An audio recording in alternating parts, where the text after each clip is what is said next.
por la oportunidad de poder compartir su palabra y la oportunidad de disfrutar de un nuevo día.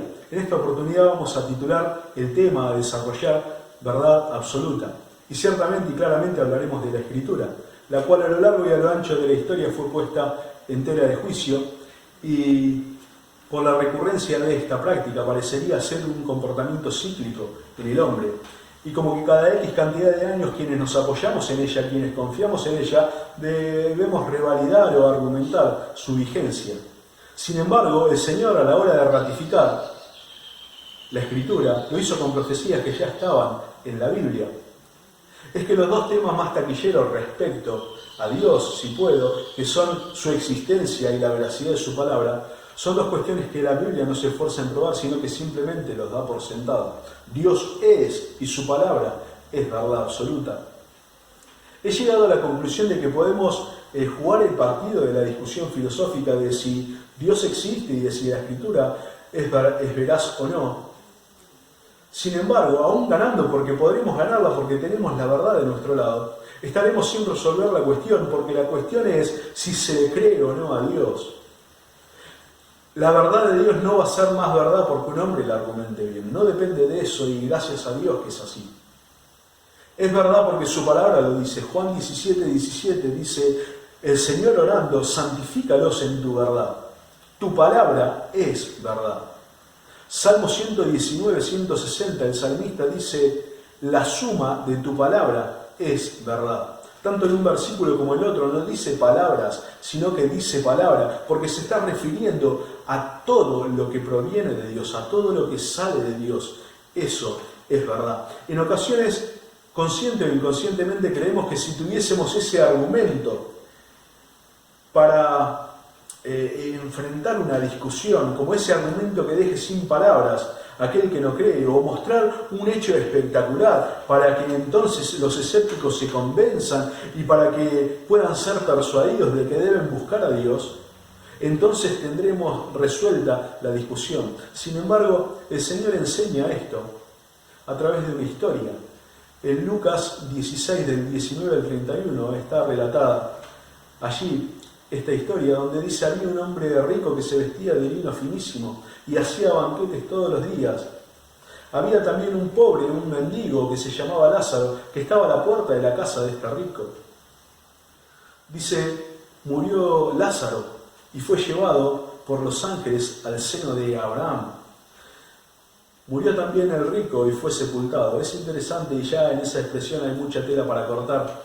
Allí el rico fue al Hades, de lo que sería la previa del juicio y condenación, y Lázaro va al seno de Abraham, lo cual es la sala de espera al tribunal de Cristo y a estar encontrándonos para siempre con el Señor. Dice: y estando en ese lugar, el rico ve a Abraham y le dice: Padre Abraham, envía a Lázaro a que mojes con la punta de su dedo mi lengua, porque estoy yo acá atormentado. Y entonces Abraham le dice: hijo, acuérdate que en tu vida recibiste bienes y de aquí males. Ahora es consolado aquí y tú atormentado allí. Y lo que empieza a decir el rico es: bueno, envía a Lázaro a que predique en la casa de mi padre, porque tengo 5 hermanos. Y no quiero que vengan a este lugar. Quiero que ellos crean y no que vengan a este lugar de tormento en el cual estoy yo. Entonces Abraham le responde: a Moisés y a los profetas tienen. Es una expresión para describir la Escritura en el primer siglo. Moisés y los profetas. A Moisés y a los profetas tienen. Óiganlos, dice. Y el joven rico es como que dice: no, es que yo sé lo porfiados, son tan porfiados quizás como yo. No van a creer, pero van a creer si ven a Lázaro, al cual todos vimos que murió, al cual todos conocimos, y si él se levantase y predicase, entonces van a creer. Y lo que responde Abraham es: si no creyeren a Moisés y a los profetas, si no creyeren la Escritura, no van a creer aunque uno se levantare de entre los muertos. Lo que el Señor está diciendo es: no hay más evidencia que la Escritura. Y No hay evidencia más fuerte que la Escritura. Es que aquellos que piden argumentos lógicos, aquellos que buscan razón, si puedo, como si no la hubiese en la Escritura, es parte del mismo combo del no creer. Es parte del no querer creer. En otra oportunidad vienen los judíos a pedirle una señal. Señor, ¿qué señal haces para que creamos en ti? Y el Señor se refirió en una oportunidad al profeta Jonás y en otra oportunidad al maná entregado por Dios en el desierto al pueblo de Israel. Se refirió nuevamente a la Escritura. No mostró nada espectacular. No mostró ese argumento que simplemente se refirió a la Escritura. La Escritura es su palabra, proviene de Dios, y como proviene de Dios, y es lo que vamos a desarrollar, tiene iguales y semejantes características que Dios. La primera cualidad de la Escritura es su independencia.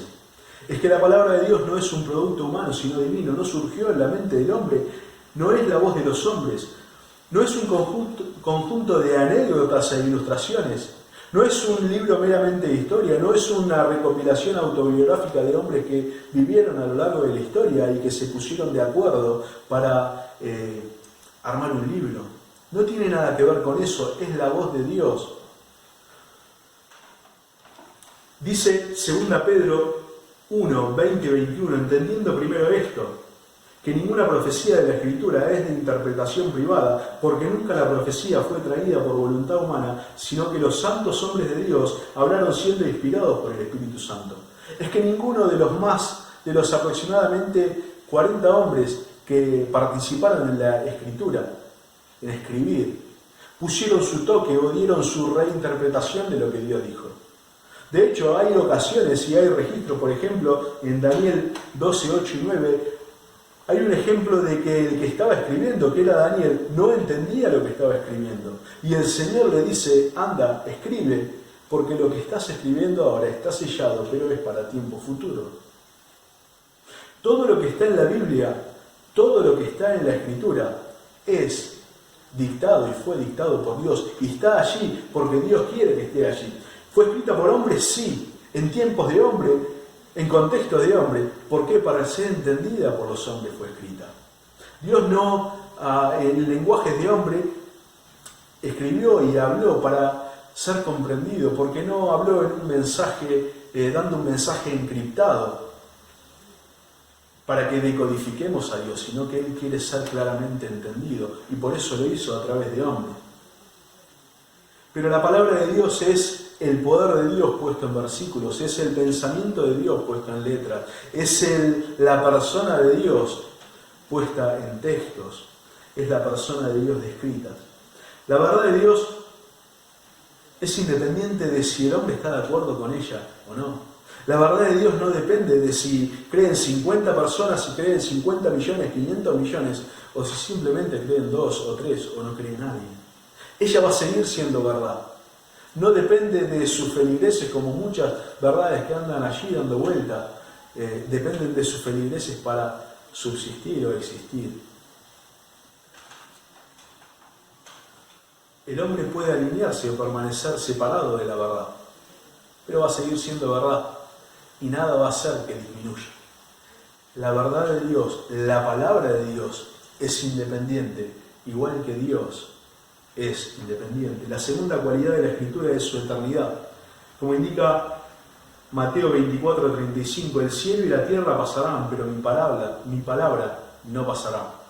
Es que cuando seamos probados por el Señor, seremos confrontados no con algún manual nuevo o algunas leyes nuevas o algunas instrucciones nuevas que Dios tenga en el cielo, si puedo, de cómo el hombre debía comportarse. Seremos confrontados con versículos que hasta el día de hoy podemos saber de memoria.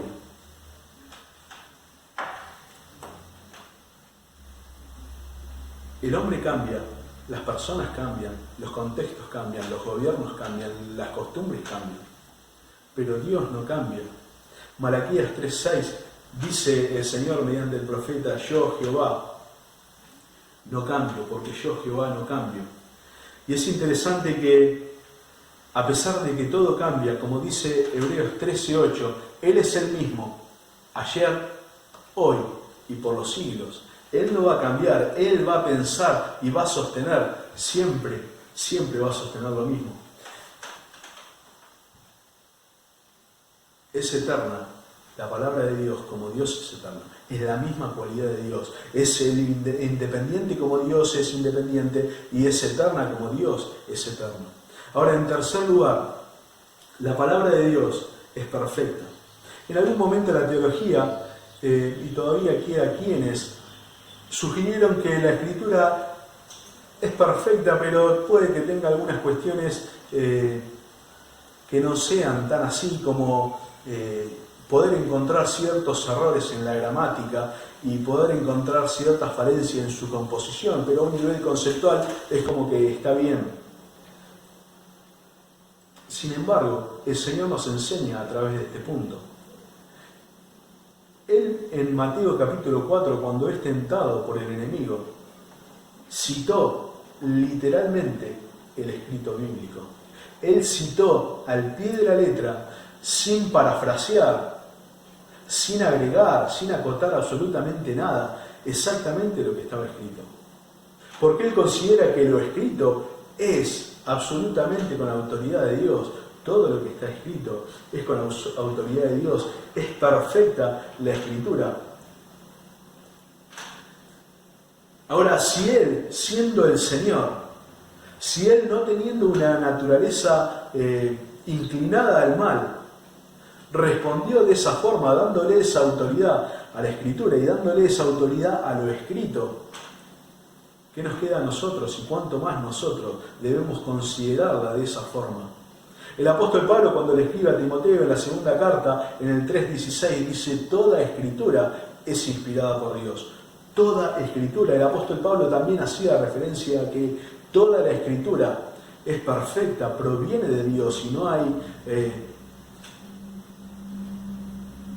ningún error en él, ningún error en ella, porque toda la escritura es inspirada por Dios y útil para enseñar, para redarguir, para instruir en justicia, a fin de que el hombre de Dios sea perfecto, enteramente preparado para toda buena obra. Ya Galileo Galilei, en el año 1600 aproximadamente, decía: la Biblia no tiene errores, pero hay quienes se los encuentran.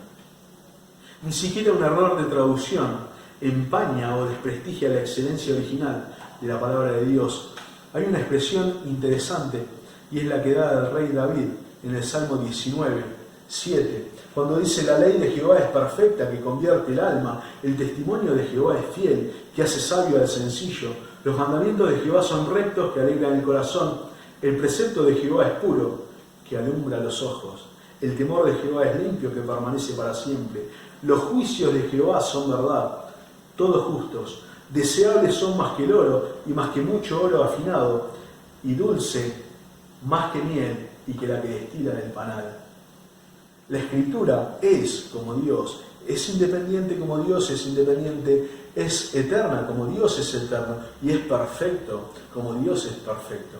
Podríamos seguir diciendo que, como dice el Salmo 119, 105, lámpara es a mis pies tu palabra y lumbrera a mi camino. La Escritura es luz, Dios es luz, y así podemos encontrar distintas cualidades de Dios igualmente en la Escritura. La Escritura es excelente. Luego, el creer o no, el alinearse o no a la palabra de Dios, eso es tarea y responsabilidad del hombre, no del Señor. Cuando el Señor, por medio de Moisés, guió al pueblo después de dársele a conocer en el desierto, después de instruirlo, allá en Deuteronomio capítulo 30, versículo 15 al 19, dice: mira, yo he puesto delante de ti hoy la vida y el bien, la muerte y el mal. En el 19 dice: a los cielos y a la tierra llamo por testigos hoy contra vosotros, que os he puesto delante la vida y la muerte, la bendición y la maldición. Escoge pues la vida para que vivas tú y tu descendencia. Y se refiere al fluir con la palabra de Dios, al fluir y al estar en la misma sintonía y en la misma página que Dios, entendiendo y considerando la verdad de Dios como verdad absoluta que es, como la regla que es, como aquello inamovible, como aquello que tiene el mismo poder proveniente de nuestro Señor. Él viene hablando de la Escritura y por eso dice: yo he puesto delante de ustedes la vida y el bien, la muerte y el mal. Escoge pues la vida para que vivas tú y tu descendencia. Dice Santiago 1:17: toda buena dádiva y todo don perfecto desciende de lo alto del Padre de las luces, en el cual no hay mudanza ni sombra de variación. Ahora, así como de Dios procede la verdad, así como tiene iguales características de Dios la palabra del Señor, la Biblia, del enemigo, según Juan 8:44, procede la mentira y él es el padre de mentira. Dice: cuando habla mentira, de suyo habla, porque es mentiroso y padre de mentira. Esto no significa que el enemigo sea el todopoderoso del mal. No, él es un ser creado y fue creado por Dios. Se ensoberdeció, pecó y se encarga de, con astucia, hacer caer y hacer de alguna u otra forma el mal. Es interesante que esta astucia del enemigo, y es el punto en esta ocasión, es el enemigo y la Escritura, es la astucia empleada por él, es digno de análisis. Porque él conoce, él sabe de dónde proviene la verdad. Y busca que el hombre no la siga, pero no lo hace directamente proponiendo su propuesta, valga la redundancia. Él lo hace desacreditando, él lo hace desprestigiando, él lo hace buscando invalidar la palabra de Dios. Como lo hizo con Eva, con Adán y Eva en el jardín. Él lo busca hacer de la misma forma. A los que son sus hijos, él busca desacreditar y desactualizar la palabra de Dios. Empieza en el 3:1 de Génesis diciendo: con que Dios os ha dicho no comáis de todo árbol. Es interesante que él empieza a hablar y ya empieza a manipular, porque lo primero que hace con la palabra de Dios es desactualizarla. Con que Dios os ha dicho, con que Dios dijo esto, es que la palabra de Dios no es lo que Dios dijo, es lo que Dios dice. La palabra de Dios no es pasado, no es historia, es presente, es actual, es el hoy mismo, es lo que Dios en la actualidad está diciendo.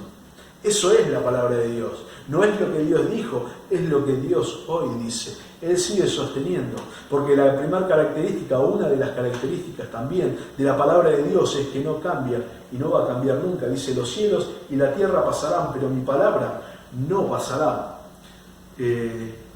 Pasará todo, pero lo que no va a pasar o lo que no se va a salir de allí, dice el Señor, será ni una tilde de la palabra escrita. La astucia del enemigo está en desprestigiar la palabra de Dios, porque él no dice: che, qué rica la fruta, o qué buen árbol, qué lindo árbol, y empieza a alabar el árbol para buscar de esa manera seducir. No lo hace de esa forma. La seducción viene después. Él empieza primero desprestigiando y atacando la palabra de Dios. Él susurra al oído, argumentando que el hecho a realizar, el pecado, es en cierto modo ejecutable. Y si querés ir por más y no te querés quedar en la mediocridad de la obediencia. Él relativiza el mandamiento. Él busca poner la verdad absoluta de Dios.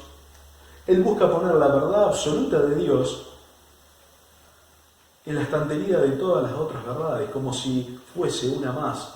Hay un montón de verdades y la verdad de Dios es una más de esa. También podés buscar tu verdad, podés ver algunas otras verdades y entonces vos evaluarlo. El enemigo se disfraza de razón, se disfraza de lógica, aunque dentro de sí hay veneno. Eso es la astucia bien empleada del enemigo. La única manera de mantener a raya al enemigo, la única manera de no ser entrampado y no ser cazado por él, es considerar la Escritura como el Señor consideraba la Escritura, considerarla como regla y no como una opinión o como una sugerencia. Dice Riri en su libro de teología: la Escritura es el primer lugar donde el enemigo va a atacar, porque sabe que es la primera pieza del dominó, y cayendo esa, todo lo que está detrás va a caer. Todo lo que está detrás está cayendo posteriormente. Caen las promesas, caen las profecías, caen los principios, y cae toda esperanza, porque cuando desacredita la palabra de Dios es como que entonces tiene el enemigo espacio para moverse y hacer de las suyas. El enemigo es astuto, pero la palabra de Dios es repelente del enemigo. Dice Santiago 4:7, someteos pues a Dios, resistid al diablo y él huirá de vosotros. No simplemente resistid al diablo, sino someteos pues a Dios. Primeramente, resistid al diablo y él huirá de vosotros. El enemigo y la Escritura, él es muy astuto a la hora de manipular desde la Escritura. Lo intentó hacer con el mismo Señor. Pero el Señor respondió exactamente teniendo y la consideración de que la palabra no es una sugerencia, sino que es regla, y está supuesta esa regla para nosotros. El último punto que vamos a ver es el hombre y la Escritura. Y es interesante y es plenamente determinante cuál nuestra postura sea y cuál concepto nosotros tenemos de lo que la Escritura es, porque eso va a determinar cómo nuestro día a día se ve. De un tiempo a otro, y no sé cómo pasó, de un tiempo a otro, es como que nos hemos puesto nosotros en el medio de la escena, en el medio de la imagen en cuanto a la Escritura.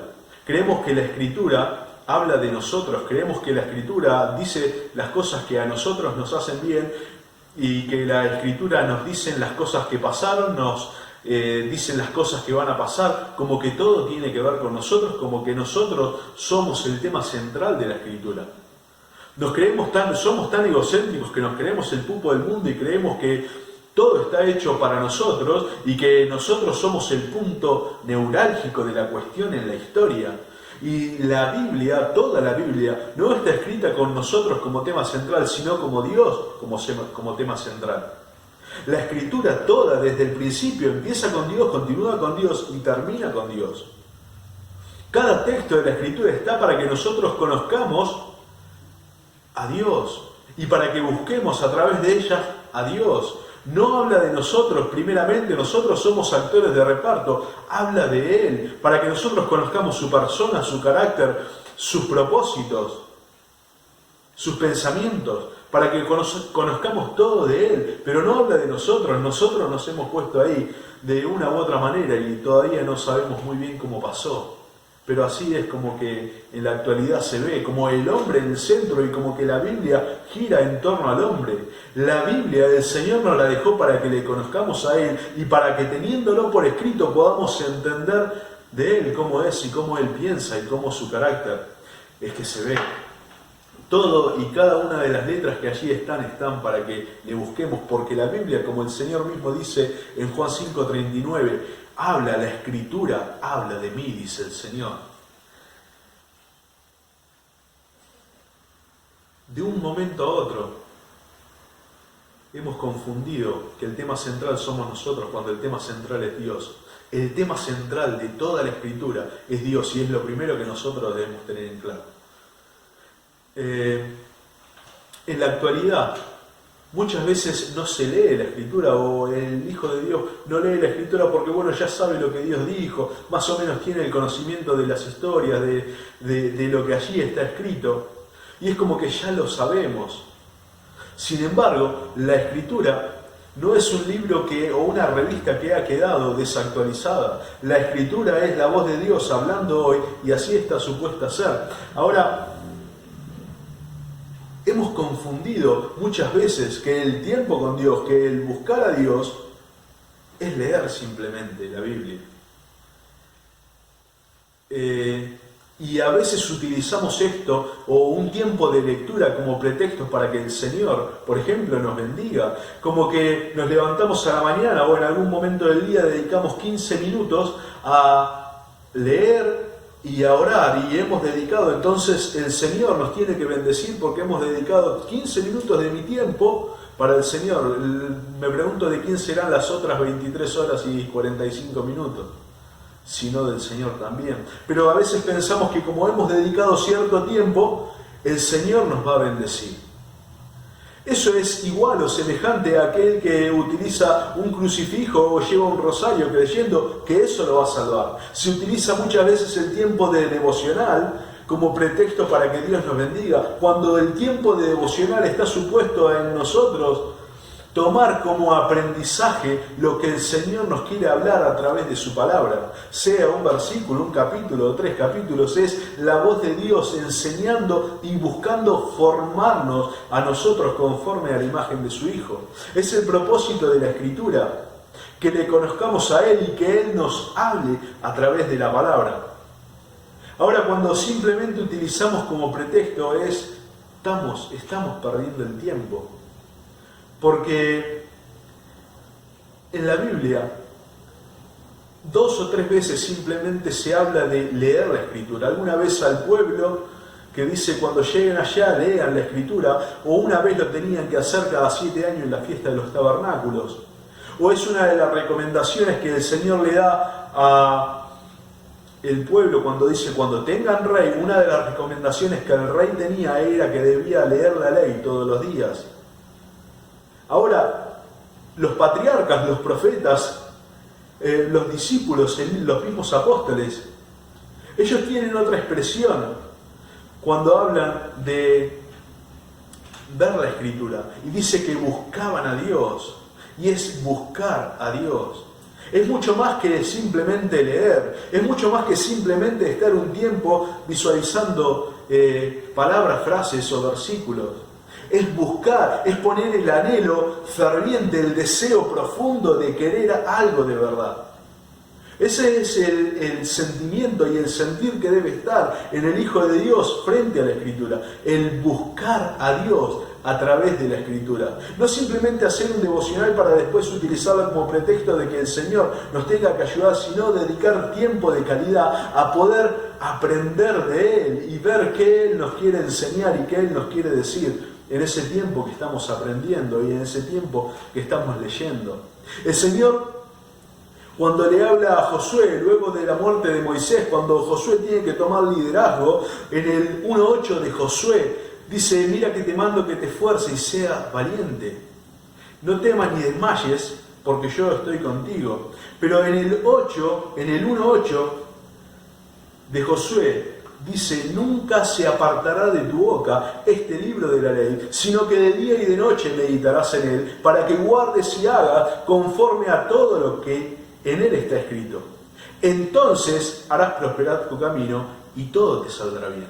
Entonces harás prosperar tu camino y todo te saldrá bien. El Salmo 1 dice, bienaventurado el varón que no anduvo en consejo de malo, ni estuvo en camino de pecadores, ni en silla de escarnecedores se ha sentado, sino que en la ley de Jehová está su delicia, y en su ley medita de día y de noche.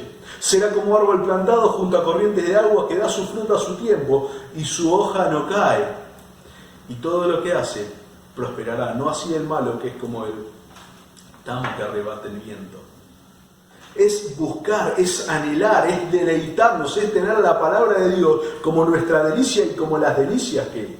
El salmista en el Salmo 34 dice, busqué a Jehová y Él me oyó, busqué a Jehová. No dice yo he leído, yo sé, estoy anoticiado de lo que Él dijo, es busqué. Puse el énfasis, puse dedicación en querer conocer a Jehová. Eso es lo que el salmista dice. El profeta Isaías dice en el 55, en el Isaías 55, buscad a Jehová mientras pueda ser hallado. Buscar a Jehová. Esa es la encomendación y ese es el consejo de parte de Dios a través de los escritos bíblicos, a que a través de la Biblia busquemos a Dios. No simplemente tenerlo como un libro de lectura diaria, como que leemos eso y no sé bien qué fue lo que quiso decir Dios, pero yo he leído y he dedicado un tiempo para luego utilizar eso como pretexto. Es buscar a Dios, lo que estamos supuestos a hacer a través de la Escritura. En la Escritura que habla de Él está para que le busquemos a Él y para que sepamos de Él. Hay una travesía que relata solamente Lucas y es después de la resurrección del Señor. Está en el capítulo 24 de Lucas.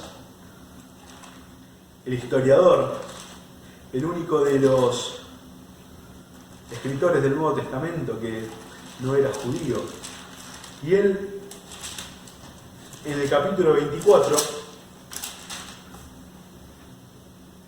empieza a relatar una historia que dice que había dos discípulos que iban caminando de Jerusalén a Emaús. Y estos dos discípulos iban caminando y charlando sobre lo que había sucedido en esos días, en todo lo que había sufrido el Señor en su muerte. Y iban camino a Emaús, que quedaba, dice, como a 60 estadios, varios kilómetros. Y mientras iban, el Señor se pega a ellos y va caminando con ellos y le dice: ¿qué pasa? ¿Por qué están tristes? ¿Qué son estas conversaciones que tienen? Y ellos le dicen: ¿eres tú el único forastero en Jerusalén que no sabe las cosas que en ella han pasado? Y el Señor dice: ¿qué cosas? Es interesante la situación que se da allí, porque el Señor empieza a escuchar la historia de boca de algunos de los discípulos, de cómo ellos lo veían. Y empiezan a decirle de Jesús Nazareno, que fue varón profeta, poderoso en obra y en palabras delante de Dios y de todo el pueblo, y cómo le entregaron los principales sacerdotes y nuestros gobernantes a sentencia de muerte y le crucificaron. Pero nosotros esperábamos que Él era el que había de redimir a Israel, y ahora, además de todo esto, hoy ya es el tercer día que todo esto ha acontecido. Ellos iban contándole al Señor. Aunque también nos han asombrado unas mujeres entre nosotros, las que antes del día fueron al sepulcro, y como no hallaron su cuerpo, vinieron diciendo que también habían visto visión de ángeles, quienes dijeron que Él vive. Y fueron algunos de los nuestros al sepulcro y hallaron así como las mujeres habían dicho, pero a Él no le vieron. Entonces el Señor le dice: oh insensatos y tardos de corazón para creer en los profetas, en aquello que estaba escrito. ¿No era necesario que el Cristo padeciera estas cosas y que entrara en su gloria? Y dice, comenzando de Moisés, siguiendo por cada uno de los profetas, Él les enseñaba todo lo que los profetas decían de Él. Y cuando llegan a Emaús, el Señor hace como que va más lejos y le dice: no, quédese, es que ya ha anochecido, quédese con nosotros, como que le invitan a cenar. Y cuando Él entra, bendice el pan, lo partió, les dio. Y entonces cuando ellos ven sus manos, quizás se dan cuenta que era el Señor. Y Él se desaparece de su vista. Se empiezan a mirar entre ellos y mencionan en el versículo 32 del capítulo 24 de Lucas y decían: ¿no ardía nuestro corazón mientras nos hablaba en el camino y cuando nos abría las Escrituras? ¿No ardía nuestro corazón? Es que esa es la capacidad y el alcance que tiene la palabra del Señor cuando el Señor nos habla. Nuestro corazón habla. Es que Él tiene la capacidad de afectarnos siempre que Él está hablando. Ahora, cuando Él está hablando, está en que nosotros escuchemos, y entonces nuestro corazón y nuestra vida y nuestro cuerpo y nuestra persona va a ser afectada. No tomando como consideración el tengo que leer simplemente, sino el tengo que escuchar qué Él tiene para decir. En la historia que veíamos de cuando Abraham le decía a los profetas, a Moisés y a los profetas no dice que los lean, dicen oigan, porque es el principio, la Escritura está para que escuchemos a Dios y para que escuchando la voz de Dios le busquemos cada vez más y más. Eso es lo que la Escritura está supuesta a hacer en nosotros. La palabra de Dios es verdad, la palabra de Dios es la verdad absoluta, es independiente, es perfecta, es eterna. El enemigo la manipula, nosotros no somos el centro de la Escritura, es Dios el centro de la Escritura. Y nosotros, a través de la Escritura, estamos supuestos a buscarle y a ir por Él, a escucharle y a obedecer lo que en ella está escrito.